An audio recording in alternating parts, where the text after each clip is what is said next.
Bien-aimé, j'ai continué en disant ceci, et c'est très important pour tous ceux-là qui se disent croyants chrétiens, que nous devons savoir une chose. Bien sûr, l'espérance de l'Église, ce n'est pas la fin du monde, mais il faut savoir que l'Église a deux destinées. Les croyants chrétiens, ils ont deux destinées. Ça, il faut bien le comprendre, parce qu'il y a des gens qui se posent la question, qui disent, y aura-t-il des croyants véritables qui vont rater l'enlèvement? On se pose cette question-là. Les deux destinées, vous devez savoir une chose. L'Église a deux destinées. La première destinée, c'est qu'il y a des chrétiens qui seront bien préparés.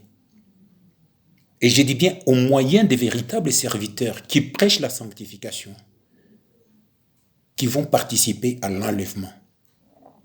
Mais il y a aussi des chrétiens, toujours dans l'Église du Seigneur, qui n'auront pas été bien préparés, mais qui vont se retrouver dans les souffrances qui sont promises par les seigneurs. On va me poser la question en disant, mais de quelle manière? Et où est-ce que c'est écrit? Mais lisez le 5e sceau. Nous sommes dans l'Apocalypse, chapitre 6. Regardez ce qui se passe au 5e sceau. Ce sont des gens qui sont sauvés par le sang de Jésus, mais qui ne sont pas montés.